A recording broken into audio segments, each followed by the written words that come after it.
నా ఊపిరి పార్ట్ 3. కళ్యాణి గారు ఎందుకు అలా అన్నారో అర్థమైన సావిత్రమ్మ గారు, అవునమ్మా, సంవత్సరం నుండి ప్రేమలో ఉన్నారు.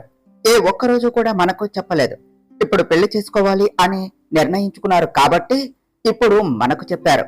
నువ్వు అన్నట్టుగా మనము అసలు వీళ్లతో మాట్లాడకూడదు అని నవ్వుతూ అన్నారు. అవునత్తయ్య, మా మధు అయితే ఎన్ని సంబంధాలు చూసినా నచ్చలేదు అని చెప్పింది ఈ సంవత్సరంలో. కానీ మాకేం తెలుసు తనకు ఆదిత్య నచ్చాడు అని. ఇద్దరూ కలిసి ప్రేమలో ఉన్నారు అని అన్నారు కళ్యాణి గారు. కళ్యాణి గారు ఆ మాట అనగానే సావిత్రమ్మ గారు నవ్వారు. ఆదిత్య మధు మనసులో, అంటే తాను కూడా ఇంట్లో సంవత్సరం అని చెప్పారా? కానీ మేము ముందుగా ఏమీ అనుకోలేదు కదా ఇలా చెప్పాలి అని. కేవలం ప్రేమలో ఉన్నాము అని ఇంట్లో వాళ్లకు చెప్పాలి అని అనుకున్నాం. కానీ ఇద్దరం ఒకేలాగా చెప్పాము. అలా ఎలా అసలు అని అనుకుంటూ ఉన్నారు.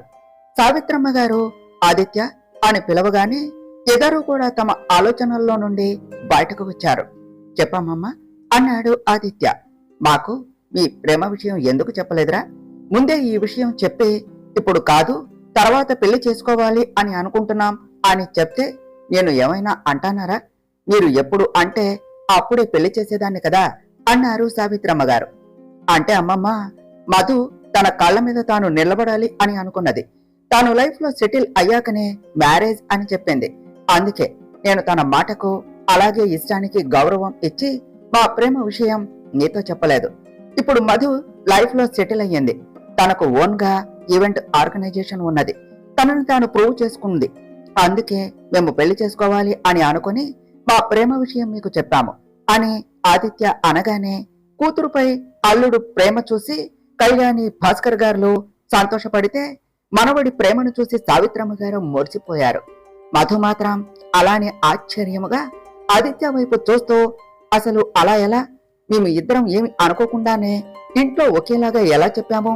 నిన్న అమ్మ వాళ్ళు అడిగితే నేను ఇదే కారణం చెప్పాను. నేను చెప్పిన కారణం ఆదిత్యకు తెలియదు, కానీ నేను చెప్పిన కారణమే ఎలా చెప్పాడు నాన్నమ్మకు అని మనసులో అనుకుంటూ ఉన్నది మధు. మధు తన వైపు చూస్తూ ఉండటం చూసి ఏమిటి అన్నట్టుగా సైగ చేశాడు ఆదిత్య. మధు తేరుకొని ఏమీ లేదు అన్నట్టుగా తల ఊపింది. వీళ్ళ ఇద్దరి సైగలు చూసిన నీలిమ, డాడీ, అక్క బావ ప్రైవేట్ గా మాట్లాడుకుంటారేమో అని నవ్వుతూ అన్నది. దానికి ఆదిత్య మధు ఒకరిని ఒకరు ఇబ్బందిగా చూసుకున్నారు. అవును, మన కబుర్లలో వీళ్ళని ఇక్కడే కట్టిపడేశాం. లోపల ఎన్ని తిట్టుకుంటున్నారో మనల్ని అని నవ్వుతూ అన్నారు సావిత్రమ్మ గారు. మధు, ఇద్దరు వెళ్లి మాట్లాడుకోండి, ఇంతలో మేము మాట్లాడుకోవలసినవి మేము మాట్లాడుకుంటాం అని భాస్కర్ గారు అనగానే మధు ఆదిత్య వైపు చూసి లేచి నిలబడి తన రూమ్ వైపు అడుగులు వేసింది. ఆదిత్య కూడా మధు వెనకాలే వెళ్ళాడు. ఆదిత్య లోనికి రాగానే మధు డోర్ క్లోజ్ చేయబోతూ ఉంటే, ఏం మధు, ఏం చేస్తున్నావు? బయట వాళ్ళు ఏమైనా అనుకుంటారు అన్నాడు ఆదిత్య. ఇక్కడ అలాంటివి ఏమీ లేకపోయినా కూడా అలానే అనుకుంటారు. ఎందుకంటే ఇద్దరం ప్రైవసీగా ఉన్నాము కాబట్టి. అంటే ఏదైనా జరిగినా జరగకపోయినా అలానే అనుకుంటారు కాబట్టి ఇంకెందుకు డోర్ ఓపెన్ చేయటం అని చెప్పి డోరు క్లోజ్ చేసింది. ఆదిత్య ఏమీ మాట్లాడకుండా రూమ్ అంతా గమనిస్తున్నాడు. మధు తన దగ్గరకు రాగానే చూపులకు ఉన్న పని ఆపేశాడు. మధు మాత్రం ఆదిత్యను అలానే చూస్తూ ఉన్నది. ఆదిత్య ఇలా తన రూమ్ లో తనతో ఉండటం మధుకు నచ్చింది. ఆదిత్యకు కూడా అంతే. ఇద్దరూ కూడా తమ ఆనందాన్ని లోపలే దాచుకుంటున్నారు. కానీ బయటకు మాత్రం ఇరువురు ఏమీ మాట్లాడుకోవటం లేదు. ఆదిత్యకు మాట్లాడాలి అని ఉన్నప్పటికీ మొన్న జరిగిన సంఘటన వలన మధుతో మాట్లాడాలి అంటే ఇబ్బందిగా ఉన్నది. ఆదిత్య ఇబ్బందిని గమనించిన మధు, ఆదిత్య అని పిలవగానే ఆదిత్య మధు వైపు చూశాడు. మీరు ఇంకా దాని గురించే ఆలోచిస్తున్నారా? అందుకే నాతో ఫ్రీగా ఉండలేకపోతున్నారా? మాట్లాడాలి అంటే ఇబ్బందిగా ఉందా అన్నదే మధు. నువ్వు మర్చిపోయావా మధు దాని గురించి? మర్చిపోయే సంఘటన అది చెప్పు. ఆ విషయంలో నాకు ఎప్పుడూ బాధ ఉంటుంది. నిన్ను చూసిన ప్రతిసారి అదే గుర్తుకు వస్తున్నది. ఇంకా పెళ్లి తర్వాత నువ్వు నా ఇంట్లో నా రూమ్ లో నా పక్కనే ఉంటావు. ఆ సిచ్యువేషన్ ని ఎలా ఫేస్ చేయాలో అర్థం అవటం లేదు అన్నాడు ఆదిత్య. మధు ఆదిత్య చెయ్యిపై తన చెయ్యి వేసింది. మధు స్పర్శలో ప్రేమను ఫీల్ అయిన ఆదిత్య ఆమె వైపు అలానే చూస్తూ ఉన్నాడు. నాకు తెలుసు ఆదిత్య, అది మర్చిపోయే సంఘటన కాదు అని. కానీ అది మనం తెలిసి ఏమీ చేయలేదు కదా. మన ప్రమేయం లేకుండా జరిగిపోయింది. మరి మన ప్రమేయం లేకుండా జరిగిన దాని గురించి ఆలోచించి బాధపడటం ఎందుకు చెప్పండి అన్నదే మధు. ఆదిత్య మనసులో, నీకేం తెలుసు మధు నా బాధ? నేను ప్రేమించిన అమ్మాయి విషయంలో అలా చేశాను అని ఎంతలా బాధపడుతున్నానో.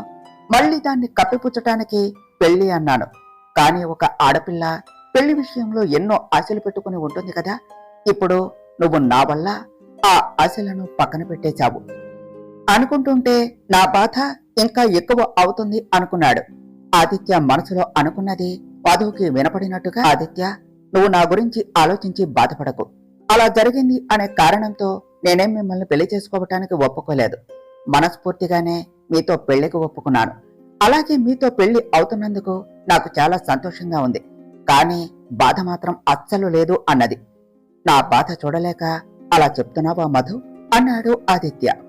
లేదు ఆదిత్య, నేను నీ దగ్గర అబద్ధాలు చెప్పను.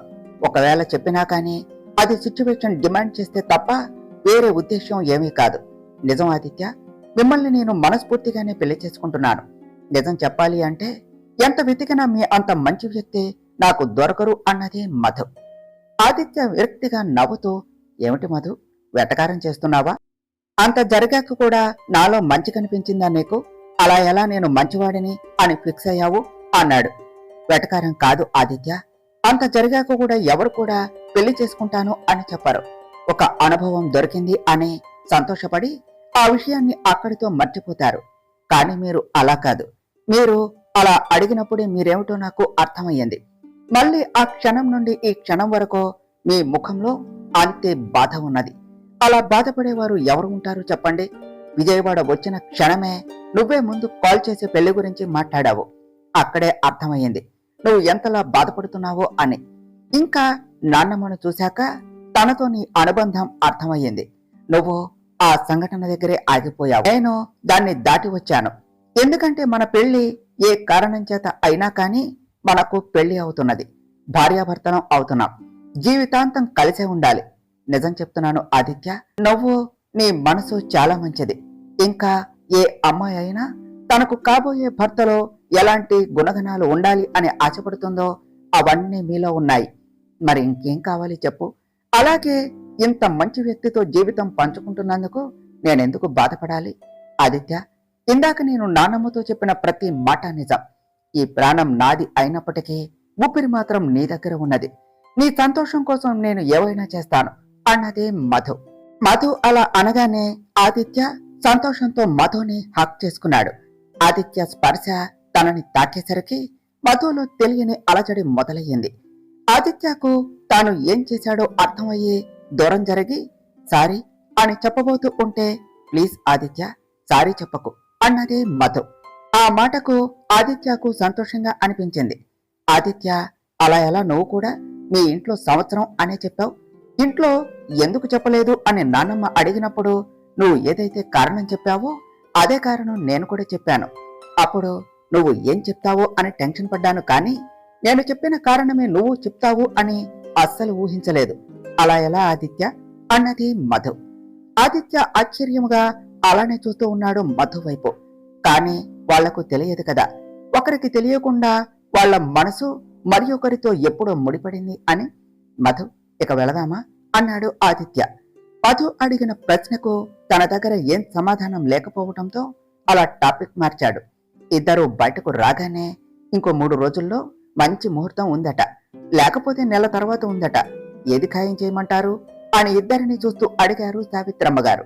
ఆదిత్య మధు ఒకేసారి 3 రోజుల్లో ముహూర్తం ఖాయం చేయండి అన్నారు. అది చూసి భాస్కర్, కళ్యాణి, సావిత్రమ్మ గారు ముసిముసి నవ్వులు నవ్వారు. కానీ వాళ్లకు తెలియదు కదా ఆదిత్య మధు మనసులో ఏముంది అని. మధు పడుతున్న బాధ దూరం చెయ్యాలి అనే ఆలోచనతో ఆదిత్య ఎంత తొందరగా పెళ్ళైతే అంత తొందరగా ఆదిత్య పక్కనే ఉండవచ్చు కాబట్టి ఆదిత్యను కాపాడుకోవచ్చు అనే ఆలోచనతో మధు 3 రోజుల్లో ముహూర్తానికి ఓకే అన్నారు. ఆ రోజు కూడా ముహూర్తం మంచిగా ఉండటంతో ఆదిత్య మధుల నిశ్చితార్థం జరిగింది. కాసేపు మధు కుటుంబంతో గడిపి సాయంత్రానికి బయలుదేరారు ఆదిత్య, సావిత్రమ్మ గారు. ఇంకో 3 రోజుల్లో మాకు పెళ్లి అవుతుంది అన్న సంతోషం ఆదిత్య మధు ముఖంలో స్పష్టంగా కనిపిస్తూ ఉన్నది. ఇంత త్వరగా వాళ్ళ ప్రేమ పెళ్లి వరకు వెళుతుంది అని వాళ్ళు అస్సలు అనుకోలేదు. మధుకి ఆదిత్యతో మాట్లాడాలి అనిపించి కాల్ చేసింది. ఆదిత్య కాల్ లిఫ్ట్ చేయగానే, ఏం చేస్తున్నావు ఆదిత్య అని అడిగింది. ఏమీ లేదు మధు అని గ్యాప్ ఇచ్చి, మధు నీకు ఒక్క విషయం చెప్పాలి. యాక్చువల్గా మీ వాళ్లకు నేను చెప్పాలి, కానీ చెప్పలేకపోయాను. అందుకే నా తరపున నువ్వు చెప్తావా అన్నాడు ఆదిత్య. ఏమిటి ఆదిత్య అన్నదే మధు. మధు, నాకు అమ్మమ్మకి నేను తప్ప ఎవరూ లేరు. నా పెళ్లికి వచ్చే బంధువులు కూడా ఎవరూ లేరు. నిజంగా మాకు కుటుంబం ఉందో లేదో కూడా నాకు తెలియదు. అందుకే మన పెళ్లిని చాలా సింపుల్ గా గుడిలో చేయమని చెప్తావా? కానీ మీ వాళ్ళు ఒప్పుకుంటారా? నీ పెళ్లి విషయంలో చాలా ఆశలు పెట్టుకుని ఉంటారు కదా అన్నాడు ఆదిత్య. ఏ తల్లిదండ్రులకైనా బిడ్డ పెళ్లి ఘనంగా జరిగి సంతోషంగా అత్తవారింటికి వెళ్లటమే కావాలి. అదే వాళ్ళ సంతోషం. అంతేకాని పెళ్లి గ్రాండ్ గా జరిగితే సంతోషం కాదు. నేను మా వాళ్ళకి చెప్తాను ఆదిత్య, నువ్వు దీని గురించి ఆలోచించకు, సరేనా? వాళ్ళు ఒప్పుకుంటారు అన్నదే మధు. అలాగే మధు అన్నాడు ఆదిత్య. డిన్నర్ చేసావా ఆదిత్య అని మెల్లగా ఆదిత్యతో మాటలు కలిపే ప్రయత్నం చేసింది మధు, తనలో ఉన్న బాధ దూరం చేయడం కోసం. ఆదిత్య కూడా మధుతో బాగానే మాట్లాడాడు. మరుసటి రోజు ఉదయం ఆదిత్య చెప్పింది కళ్యాణి వాళ్లకు చెప్పింది మధు. ఇందులో ఆదిత్య మొహమాటం పడవలసింది ఏముంది మధు? తాను ఎలా చేసుకోవాలి అని అనుకుంటే అలా చేయడం మా బాధ్యత. 3 రోజుల సమయం మాత్రమే ఉంది కాబట్టి మాకు కూడా అన్ని పనులు అవ్వాలి అంటే చాలా కష్టం. ఒక రకంగా ఆదిత్య మనకు సహాయం చేసినట్టే అన్నారు కళ్యాణి గారు. సరే అమ్మా, బాయ్ అని స్కూటీ కీస్ తీసుకుంటూ చెప్పింది మధు. ఏయ్, ఎక్కడికే? 3 రోజుల్లో పెళ్లి పెట్టుకుని ఆ తిరగడాలు ఏమిటి అన్నారు కళ్యాణి గారు. అమ్మా, నేను ఆఫీస్కు వెళ్తున్నా, చిత్రాన్ని కలవటం కోసం. కొద్ది రోజులు ఆఫీస్ చూసుకోమని, అలాగే తనకు నా పెళ్లి గురించి చెప్పటానికి అన్నది మధు. సరే వెళ్ళు, కానీ మీ డాడీ వచ్చేలోపు వచ్చేసాయి, లేకపోతే నిన్ను కాదు నన్ను తిడతారు, ఎందుకు పంపించావు అని అన్నారు కళ్యాణి గారు. అలాగే అమ్మా అన్నది మధు. ఇంత జరిగినా కూడా నాకెందుకు చెప్పలేదే నువ్వు? ఇప్పుడు చెప్తుంది చూడు, అది కూడా అవసరం కాబట్టి. ఆఫీస్ చూసుకోవాలి కదా అన్నది చిత్ర. నువ్వు మరీ ఓవర్ చేయకే. మనం ఆ రోజు ఇంటికి వచ్చేసరికి నైట్ అయింది. ఆ రోజు అసలు నా పరిస్థితి వేరేలా ఉంది. అలా చేసినందుకు ఇప్పటికీ కూడా అనుకో, కానీ దానివల్ల నేను అనుకున్నది అయ్యి ఆదిత్యను కాపాడుకుంటాను అనే నా సంతోషం నా బాధను దూరం చేసింది. నిన్న మొత్తం పెళ్లి చూపులు, ఎంగేజ్మెంట్ బిజీ. ఇంకా టైం ఎక్కడుంది నాకు? కానీ ఇవాళ వచ్చాను, నీకు చెప్పాను. అది కూడా పెళ్లి ఇంకో 3 రోజుల్లో పెట్టుకొని. సారీ, ఈ డే స్టార్ట్ అయింది కాబట్టి ఇంకో 2 రోజుల్లో పెళ్లి పెట్టుకొని. కానీ నువ్వేమో అలా అన్నావు అన్నది మధు. అబ్బా, నేనేదో జోక్గా అన్నం లేవే. ఇప్పుడు సంతోషంగా ఉన్నావా మధు? నువ్వు అనుకున్నది అవటం మాత్రమే కాకుండా నువ్వు ప్రాణం కంటే ఎక్కువగా ప్రేమించిన ఆదిత్యతోనే నీ పెళ్లి అవుతుంది అన్నది చిత్ర. అవునే, సంతోషంగా ఉన్నాను. కానీ మా పెళ్లి జరగటానికి కారణం మా మధ్య ఉన్న ప్రేమ కాదు, ఆ సంఘటన వలన అని గుర్తుకు వచ్చినప్పుడు బాధగా ఉందే. ఎవరికైనా ఉంటుంది కదనే, ఎన్నో సంతోషాల మధ్య ప్రేమించిన వ్యక్తితో జీవితం పంచుకోవాలి అని. ఆదిత్యాన్ని చూసిన ప్రతిసారి, తన ముఖంలో కనిపించే బాధను చూసిన ప్రతిసారి నాకు ఇదే గుర్తుకు వస్తుందే అన్నది మధు. మధు, నీకు ముందే చెప్పాను కదనే, నువ్వు ఇలా ఆలోచించి బాధపడకు అని. నువ్వు అనుకున్నది అయ్యింది. ఆదిత్యతో పెళ్లిని మనస్ఫూర్తిగా ఎంజాయ్ చేయమని చెప్పాను కదనే. ఆదిత్య బాధగా ఉంటే ఆ బాధను దూరం చేసే ప్రయత్నం చెయ్యి, కానీ ఆ బాధ చూసి నువ్వు బాధపడకు. నీ బాధ చూసి ఆదిత్య బాధ రెట్టింపు అయ్యేలా చేయకు అన్నది చిత్ర. మధు మనసులో అవును కదా, చిత్ర చెప్పింది కరెక్ట్, ఈ విషయంలో ఆదిత్య పడుతున్న బాధ దూరం చెయ్యాలి అని అనుకుని థ్యాంక్సే అన్నది. ఏయ్ అని కోపంగా చూసింది చిత్ర. అబ్బా, సంతోషంలో అలా వచ్చేసిందే. సరే, మరి నేను వెళ్తానిక. అసలే మా అమ్మ ఆర్డర్ వేసింది, మా డాడీ వచ్చేలోపు ఇంట్లో ఉండాలి అని చెప్పి ఇంటికి స్టార్ట్ అయ్యింది మధు. ఎలా ఆదిత్య బాధను దూరం చేయాలి అని ఆలోచిస్తూ ఉన్న మధుకి ఆదిత్య తనకు అప్పగించిన పని సక్సెస్ఫుల్ గా కంప్లీట్ చేశాను అనే విషయం అతనికి చెప్పలేదు అని గుర్తుకు వచ్చి, ఆదిత్య, నువ్వు చెప్పిన దానికి మా వాళ్ళు ఒప్పుకున్నారు అని మెసేజ్ చేసింది. అనుకోకుండా మధుకి నిన్న తనకు ఆదిత్య చెప్పిన మాటలు గుర్తుకు వచ్చాయి. అవును, తనకు కుటుంబం అలాగే బంధువులు ఎవరూ లేరు అనే కదా గుడిలో పెళ్లి చేయమని చెప్పాడు. కానీ ఆదిత్యకు కుటుంబం లేనప్పుడు మరి ఆదిత్యను ఎవరు చంపాలి అని చూస్తారు? ఎవరు తనకి ప్రమాదాలు సృష్టిస్తారు? పంతులు గారు ఇదే చెప్పారు కదా, అతని కుటుంబమే అతనికి ప్రమాదాలు తెస్తుంది అని. కానీ ఇక్కడ అసలు ఆదిత్యకు కుటుంబమే లేదు అంటే ఎవరై ఉంటారు మరి? అంటే ఆదిత్యకు తెలియని కుటుంబం ఏమైనా ఉందా? వాళ్లే ఇప్పుడు తనకి సమస్యగా మారనున్నారా? ఎలా తెలుసుకోవాలి నేను? అసలు ఎలాగో 2 రోజుల్లో పెళ్లి అవుతుంది కాబట్టి నాన్నమ్మను అడగాలి, లేకపోతే ఇంట్లో ఏమైనా క్లూ దొరుకుతుందేమో చూడాలి అని అనుకున్నది. ఆఫీసులో ఉన్న ఆదిత్య మధు పంపిన మెసేజ్ చూసి థ్యాంక్స్ మధు అని రిప్లై ఇచ్చాడు. ఆదిత్యకు నిన్న రూమ్ లో మధు చెప్పిన మాటలు గుర్తుకు వచ్చాయి. మన ప్రమేయం లేకుండా జరిగిన దాన్ని గురించి ఆలోచించి మనమెందుకు బాధపడాలి అని. అంటే మధు నన్ను తప్పుగా అర్థం చేసుకోలేదు, అంతా యాక్సిడెంటల్ గా జరిగింది అని అనుకుంటుంది.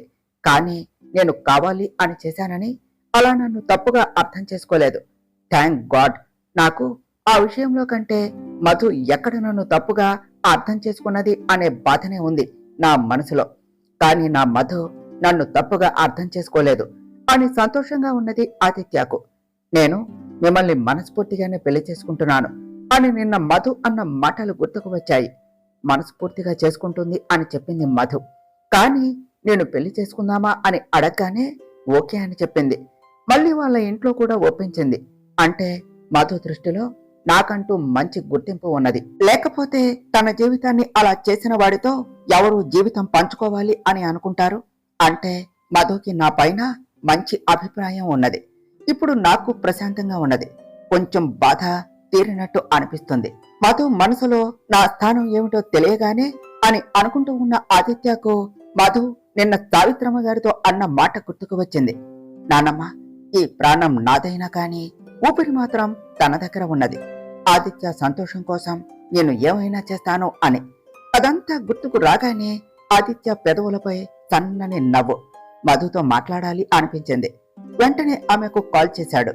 మధు కాల్ లిఫ్ట్ చేయగానే హాయ్ మధు అన్నాడు ఆదిత్య. అతని వాయిస్ లో ఆనందాన్ని చూసి మధుకి కూడా సంతోషంగా అనిపించింది. ఎందుకంటే ఇన్ని రోజులు ఏదో ముక్తసరిగా తనతో మాట్లాడిన ఆదిత్య వాయిస్ లో ఇప్పుడు తనతో మాట్లాడేటప్పుడు తన వాయిస్ లో జోష్ చూసేసరికి ఆదిత్య తనతో మంచిగా మాట్లాడుతున్నాడు అని, మరియు అతను సంతోషంగా ఉండటం చూసి తనకు కూడా సంతోషంగా ఉన్నది. హాయ్ ఆదిత్య, ఏం చేస్తున్నావు అన్నది మధు. ఆఫీసులో ఉన్నాను మధు అన్నాడు ఆదిత్య. ఆఫీస్కు వెళ్ళావా? మ్యారేజ్ పెట్టుకుని ఆఫీస్కి ఎందుకు వెళ్ళావు అన్నది మధు. చాలా వర్క్ ఉంది మధు, మళ్ళీ మ్యారేజ్ తర్వాత అంటే ప్రాబ్లం అవుతుంది కదా అన్నాడు ఆదిత్య. కానీ ఆదిత్య, నీ హెల్త్ కూడా జాగ్రత్త అన్నది మధు. ఆదిత్య ఏమీ మాట్లాడకుండా సైలెంట్ గా ఉన్నాడు. ఆదిత్య ఏమీ మాట్లాడకపోయేసరికి ఆదిత్య ఆదిత్య అని పిలిచింది మధు. మధు, నిన్నొకటి అడగనా అన్నాడు ఆదిత్య. ఆదిత్య అడుగు, పర్మిషన్ ఎందుకు అన్నది మధు. నా మీద నీకసలు కోపం లేదా? అంత జరగాక కూడా ఎలా నా మీద కేరింగ్ తీసుకుంటున్నావు అన్నాడు ఆదిత్య. నువ్వు కావాలి అని చేయలేదు అని తెలిసినప్పుడు నీ మీద కోపం చూపించడం కరెక్ట్ కాదు కదా ఆదిత్య. అలాగే నీ ప్రమేయం లేకుండానే తప్పు జరిగినా కానీ నువ్వు ఆ తప్పుని సరిదిద్దుకోవాలి అని చాలా ఆరాటపడ్డావు. అక్కడే నాకు నువ్వంటే ఏమిటో అర్థమయ్యి నీ మీద గౌరవం అలాగే మంచి అభిప్రాయం ఏర్పడ్డాయి. నిన్న నువ్వు బాధలో ఉన్నావు అని నీ బాధ దూరం చేయడం కోసం చెప్పలేదు ఆదిత్య. నేను చెప్పిన ప్రతి మాట నిజం, ప్రతి మాట నా మనసులో నుండి వచ్చినదే. అలాగే మన పెళ్లి ఏ కారణం చేతనైనా జరుగుతున్నా కానీ నేను మిమ్మల్ని మనస్ఫూర్తిగా అంగీకరించాను నా జీవిత భాగస్వామిగా అని గ్యాప్ ఇచ్చే నువ్వు పదే పదే దాని గురించి ఆలోచించి బాధపడకు ఆదిత్య ప్లీజ్ అన్నది మధు. లేదు మధు, నిజానికి నిన్న నువ్వు చెప్పిన మాటల వల్లనే నాకు కొంచెం ప్రశాంతంగా ఉన్నది. అలాగే నీ దృష్టిలో నాకు మంచి స్థానం ఉంది అని తెలిసి నా బాధ కొంతవరకు దూరం అయ్యింది. వెంటనే నీతో మాట్లాడాలి అనిపించింది, అందుకే కాల్ చేశాను అన్నాడు ఆదిత్య. మధు మనసులో నా మనసులో తన మీద ఎలాంటి అభిప్రాయం ఉందో చెప్పేందుకు మంచి అవకాశం వచ్చింది అనుకున్నాను. కానీ దానివల్ల ఆదిత్య బాధ కొంతవరకు దూరం అయినందుకు నాకు చాలా సంతోషంగా ఉన్నది. బహుశా అందుకేనేమో ఆదిత్య ఎప్పుడూ లేని విధంగా ఇవాళ చాలా సంతోషంగా మాట్లాడుతున్నాడు అనుకున్నది. మధు సైలెంట్ గా ఉండటంతో మధు అని పిలిచాడు ఆదిత్య. హా ఆదిత్య, చెప్పు అన్నది మధు. ఏం చేస్తున్నావు, తిన్నావా అన్నాడు ఆదిత్య. హా ఆదిత్య, నువ్వు అని అడిగింది మధు. ఇంకా లేదు మధు, తినాలి అన్నాడు ఆదిత్య. ఇద్దరు అలా మాటలు కొనసాగించారు. ఇద్దరి మనసులో తెలియని ఆనందం. ప్రేమించిన వ్యక్తితో ఇలా మాట్లాడే రోజు వస్తుంది అని అస్సలు అనుకోలేదు ఇరువురు. మళ్ళీ 2 రోజుల్లో పెళ్లి అనగానే తెలియని సంతోషం ఇరువురి మనసులను చుట్టుముట్టేసింది. ఆదిత్య, నాకు ఎప్పుడు నీతో మాట్లాడాలి అనిపించినా నీకు కాల్ చేయొచ్చా? ఇప్పుడని కాదు, పెళ్లి తర్వాత కూడా అన్నది మధు. మధు అలా అడగగానే ఒక పక్క బాధగా మరియు ఒక పక్క సంతోషంగా అనిపించింది ఆదిత్యకు. హా మధు, నువ్వు ప్రత్యేకంగా అడగాల? ఇప్పుడు నేను నిన్ను అడిగే కాల్ చేశానా అన్నాడు ఆదిత్య. మధు చిన్నగా నవ్వి లేదు అన్నది. ఆదిత్య కూడా మధు నవ్వుతూ జత కలిపాడు. ఆదిత్య, నేను మ్యారేజ్ తర్వాత జాబ్ కంటిన్యూ చేయనా అన్నది మధు. ఏమిటి మధు, నువ్వు పెళ్లి అవుతుంది కాబట్టి నీ ఇష్టాలన్నీ పక్కన పెట్టి నా ఇష్టాలకి తగ్గట్టు ఉండాలి అనుకుంటున్నావా? మనకు నచ్చిన పని చేస్తేనే మనకు సంతోషం. మరి నువ్వు అలా నీకు ఇష్టం లేని పని చేస్తే నాకు ఎలా ఉంటుంది చెప్పు? నిన్న నువ్వే అన్నావు కదా, అనుకోకుండా ఇద్దరం ఇంట్లో ఒకటే కారణం చెప్పాము అని. అంటే అది నిజం అన్నట్టే కదా. మరి అంతలా కష్టపడి నీ కాళ్ళ మీద నువ్వు నిలబడి సొంతంగా ఒక బిజినెస్ రన్ చేస్తున్నప్పుడు ఎందుకు నువ్వు పెళ్లి తర్వాత ఇంట్లో ఖాళీగా కూర్చోవాలి? అవసరం లేదు. నువ్వు పెళ్లి తర్వాత కూడా వెళ్ళవచ్చు మధు, నాకేమీ ప్రాబ్లం లేదు. అలాగే నీకు ఏ విషయంలోనైనా నా సపోర్ట్ ఉంటుంది అన్నాడు ఆదిత్య. థ్యాంక్స్ ఆదిత్య అన్నది మధు ఆనందంగా. ఇద్దరి మనసు ప్రశాంతంగా అలాగే సంతోషంగా ఉండటంతో ఇరువురు కూడా వాళ్ళ మధ్య చనువుని తమ కబుర్లతో ఒక మెట్టు ఎక్కించారు. పెళ్లి గుడిలోనే కాబట్టి ఎక్కువగా పనులు అలాగే షాపింగ్లు లాంటివి లేకపోవటంతో తక్కువ సమయంలోనే పెళ్లికి అన్ని సిద్ధం చేసుకుని పెళ్లి రోజు ఎప్పుడెప్పుడు వస్తుందా అని ఆదిత్య మధులతో పాటు ఇరు కుటుంబాల వాళ్ళు కూడా ఆశగా ఎదురు చూస్తున్నారు. ఆదిత్య ఆఫీసులో ఎవరిని ఇన్వైట్ చేయకపోవటంతో ఆదిత్య సైడ్ నుండి కేవలం ఆదిత్య అలాగే సావిత్రమ్మ గారు మాత్రమే ఉన్నారు. మధు సైడ్ నుండి వాళ్ళ ఫ్యామిలీకి దగ్గర బంధువులు, నీలిమ ఫ్రెండ్స్, అలాగే భాస్కర్ గారి కొలీగ్స్, అలాగే చిత్ర, చరణ్ కూడా వచ్చారు. ఆదిత్య చెప్పినట్టుగా మధు వాళ్ళ కుటుంబం గుడిలో పెళ్లి చేయడానికి ఒప్పుకున్నా కానీ ఏర్పాట్లు మాత్రం చాలా బాగా అరేంజ్ చేశారు. ఆదిత్య పెళ్లి కొడుకుగా ముస్తాబయ్యి పూజ చేస్తూ కూర్చున్నాడు. అనుకోకుండా ఆదిత్య కళ్ళు చిత్రతో క్లోజ్ గా మూవ్ అవుతున్న చరణ్ మీద పడ్డాయి. అక్కడ చరణ్ ని చూడటం ఒకటి అయితే చిత్రతో చరణ్ ని అలా చూసి ఆదిత్య నొసలు చిట్లించాడు. చరణ్ ని నేను ఇన్వైట్ చేయలేదు కదా, మరి అలా ఎలా ఈ అమ్మాయితో క్లోజ్ గా ఉంటున్నాడు? అంటే చరణ్ కి ఈ అమ్మాయి ఎవరో తెలిసే ఉండాలి అని అనుకుంటూ ఉండగా ఆదిత్యకు చెన్నైలో మధు చిత్రాన్ని పట్టుకుని ఏడవటం గుర్తుకు వచ్చి, ఈ అమ్మాయి మధు ఫ్రెండ్ కదా, అంటే మా గురించి మధు ఈ అమ్మాయికి చెప్పి ఉంటుందా అని ఇలా పరిపరి విధాల ఆలోచిస్తూ ఉన్న ఆదిత్య పెళ్లి కూతురును తీసుకురండి అన్న పంతులు గారి పిలుపుతో తన ఆలోచనలకు పులి స్టాప్ పెట్టి ఈ లోకంలోనికి వచ్చాడు. పెళ్లి కూతురుగా ముస్తాబయి వస్తున్న మధుని అలానే కనురెప్ప కూడా కొట్టకుండా చూస్తూ ఉన్నాడు ఆదిత్య. పెళ్లి చీరలో మధు చాలా అంటే చాలా అందంగా ఉన్నది. తన దగ్గరికి వస్తున్న మధుని చూస్తూ చుట్టూ ఉన్న ప్రపంచాన్ని మర్చిపోయాడు ఆదిత్య. ఆదిత్య తన వైపు చూస్తున్నాడు అని తెలిసే మధు సిగ్గుతో తల వంచేసింది. మధు వచ్చి ఆదిత్య పక్కన కూర్చొని అప్పుడు ఆదిత్యను తనవి తీరా చూసుకుంది. ఆదిత్య కూడా పెళ్లి కొడుకు గెటప్ లో యువరాజులా ఉన్నాడు. మధుని ఆదిత్య పక్కన చేర్చి మళ్ళీ చిత్ర వెళ్లి చరణ్ పక్కన చేరింది.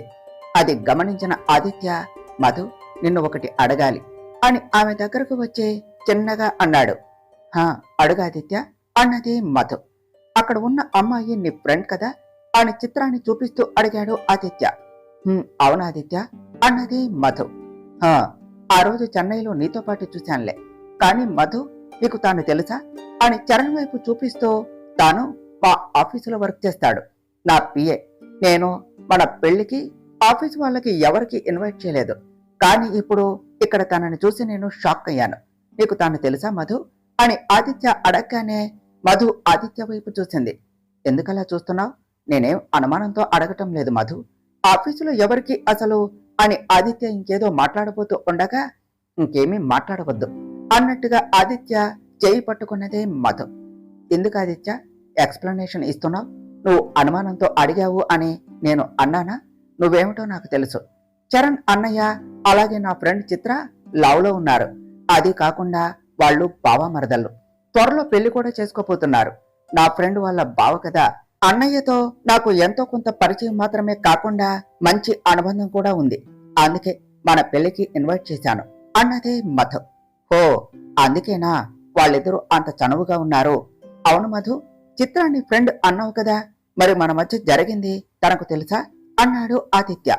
మధు ఒక్క క్షణం ఆదిత్య వైపు చూసి, లేదు ఆదిత్య, మన మధ్య జరిగినది అలా ఎలా అందరికీ చెప్తాను అని చెప్పి మనసులో మాత్రం, సారీ ఆదిత్య, నీకు అబద్ధం చెప్పినందుకు.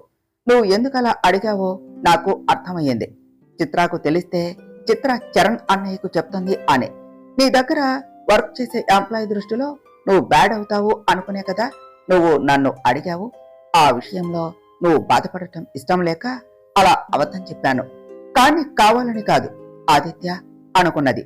పెళ్లి తంతులో చేయవలసిన పూజ చేసిన తర్వాత, బాబు మాంగళ్యధారణ కానివ్వండి అని మంగళసూత్రం ఆదిత్యకు ఇస్తూ అన్నారు పంతులు గారు. ఆదిత్య పంతులు గారి చేతిలో నుండి తాళి తీసుకుని మధు వైపు చూశాడు. మధు ముఖంలో సంతోషం ఉండేసరికి తనకు ప్రశాంతంగా అనిపించింది. లేచి మధు మెడలో 3 ముళ్ళు వేశాడు. ఆఖరి 3 వేసే సమయంలో మధు కన్నీళ్లు ఆదిత్య పాదాలను తాకేసరికి ఆదిత్య తాను చేస్తున్న పని ఆపి మధు వైపు చూశాడు. అది గమనించి, మధ్యలో ఆపొద్దు, తాళి కట్టి నన్ను నీ భార్యగా చేసుకో అన్నట్టుగా మధు ఆదిత్య చేతులను పట్టుకునేసరికి ఆదిత్య మనస్ఫూర్తిగా తాళి కట్టాడు. తాళి కట్టాక పంతులు గారు సింధూరం ఆదిత్యకు ఇచ్చి మధు పాపిట్లో పెట్టమన్నారు. పంతులు గారు చెప్పినట్టుగా ఆదిత్య సంతోషంతో మధు పాపిట్లో సింధూరం పెట్టి మధు పక్కన కూర్చున్నాడు.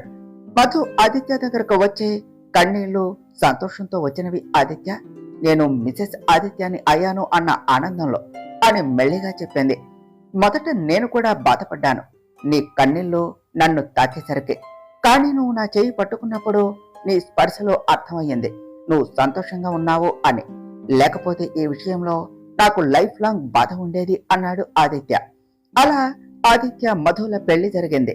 ప్రేమించిన వ్యక్తితోనే జీవితం పంచుకున్నాను అన్న ఆనందం ఇరువురి ముఖంలో ఉన్నది. వాళ్ళని అలా చూసి సావిత్రమ్మ గారు ఆదిత్య చాలా సంతోషంగా ఉన్నాడు. అలాగా మధు కూడా ఆ సంతోషమే చెప్తోంది ఒకరికి ఒకరు ఎంత ఇష్టమో. అలాగే నాకు నమ్మకం ఉంది మధు ఆదిత్యాన్ని ఎలాంటి ప్రమాదం నుండి ఆయన కాపాడుతుంది అని, ఆదిత్య సంతోషానికి కారణం అవుతుంది అని మనసులో అనుకున్నారు. నీలిమ కాలేజీలో చాలా మంది అమ్మాయిలు ఆదిత్యకి ఫ్యాన్స్ ఉండేసరికి అందరూ కూడా ఆదిత్య దగ్గరకు వచ్చి సెల్ఫీ అంటూ ఇబ్బంది పెట్టారు. నీలిమ ఆనందం అంతా ఇంత కాదసలు, ఆదిత్య తనకు బావ అయ్యాడు అని. మధు అప్పగింతలు ఆ గుడిలోనే జరిగింది. మధు అంతలా తన కుటుంబాన్ని హక్ చేసుకుని ఏడుస్తూ ఉంటే ఆదిత్య మనసు భారంగా మారింది. మధుని అలా చూడలేకపోతున్నాడు. వెంటనే మధు భుజంపై చేయి వేసి దగ్గరకు తీసుకుని, అత్తయ్య, మామయ్య, మధుని జాగ్రత్తగా చూసుకుంటాను. మీ అంత బాగా చూసుకుంటాను అని చెప్పలేను, కానీ మీరు పంచిన ప్రేమని మాత్రం ఖచ్చితంగా పంచుతాను అనగానే మధు సంతోషంతో ఆదిత్య వైపు అలాగే చూస్తూ ఉన్నది. కళ్యాణి, భాస్కర్ గారులకు మాత్రం చాలా ఆనందంగా ఉన్నది ఆదిత్య లాంటి అల్లుడు దొరికినందుకు. ఎందుకంటే ఏం కావాలి ఏ ఆడపిల్ల తల్లిదండ్రులకు అయినా? మధు తన కుటుంబానికి వీడ్కోలు చెప్పి ఆదిత్యతో కలిసి తన అత్తారింటికి పయనమయ్యింది. మధు ఇంకా బాధపడటం చూసి ఆదిత్య మధు చెయ్యిపై చెయ్యి వేశాడు. వెంటనే మధు ఆదిత్యాన్ని హక్ చేసుకున్నది. ఆదిత్య మధు చుట్టూ చేతులు వేసి, మధు ప్లీజ్ ఏడవకు, నువ్వు ఎప్పుడు అత్తయ్య వాళ్ళ ఇంటికి వెళ్ళాలి అన్నా వెళ్ళవచ్చు, మన ఇంటికి దగ్గరలోనే కదా మధు, ఐ ప్రామిస్ యూ, నిన్ను చాలా బాగా చూసుకుంటాను. పెళ్లికి ముందు నువ్వు ఎంత సంతోషంగా ఉన్నావో పెళ్లి తర్వాత కూడా అంతే సంతోషంగా ఉంటావు. అలా ఉంచే బాధ్యత నాది, ఎడవకు ప్లీజ్ అని మధు కన్నీళ్లు తుడుస్తూ అన్నాడు. ఆదిత్య తనపై చూపించే ప్రేమ చూసి మధు మనసులోని బాధ దూది పింజలా ఎగిరిపోయి సంతోషంతో నిండిపోయింది. జంటగా ఇంట్లోనికి అడుగు పెట్టబోతూ ఉన్న ఆదిత్య మధులకు హారతి ఇచ్చి ఒకరి పేరు మరి ఒకరు చెప్పి లోనికి రావాలి అన్నారు సావిత్రమ్మ గారు. ఆదిత్య మధు వైపు చూసి, నా పేరు ఆదిత్య, నా భార్య మధుతో కలిసి వచ్చాను అన్నాడు. నా పేరు మధురాదిత్య, నా భర్త ఆదిత్యతో కలిసి వచ్చాను అన్నది మధు. మధు తన పేరుతో కలిపి ఆదిత్య పేరు చెప్పగానే ఆదిత్య సంతోషంతో మధు వైపు చూశాడు. లోనికి వచ్చాక, ఆదిత్య, నువ్వు కింద రూమ్లో ఫ్రెష్ అవ్వు, ఇప్పుడే నీ రూమ్లోనికి వెళ్ళకు, నేను చెప్పే వరకు అన్నారు సావిత్రమ్మ గారు. ఆదిత్య సరేనని ఫ్రెష్ అవడానికి వెళ్ళాడు. ఆదిత్య వెళ్ళాక మధు, దేవునికి దీపం పెట్టు తల్లి అని మధుని దేవుని గదిలోనికి తీసుకుని వెళ్లారు సావిత్రమ్మ గారు. మధు దేవునికి దీపం పెట్టాక, మధు, సమస్యలు కష్టాలు లేకుండా జీవితం కొనసాగదు, కానీ సమస్యలు వచ్చాయి అని కృంగిపోకుండా ధైర్యంగా ఎదుర్కో, అప్పుడే జీవితం మనం అనుకున్న విధంగా ఉంటుంది అన్నారు సావిత్రమ్మ గారు. తర్వాత ఏమి జరిగిందో నెక్స్ట్ పార్ట్లో తెలుసుకుందాం ఫ్రెండ్స్. డియర్ ఫ్రెండ్స్, మీకు కనుక ఈ కథ నచ్చినట్లయితే మీ అభిప్రాయాలను కామెంట్ల రూపంలో తెలియచేయండి. ఈ వీడియోను లైక్ చేయండి, షేర్ చేయండి, మా ఛానల్ను సబ్స్క్రైబ్ చేసుకోండి ఫ్రెండ్స్. Thank you.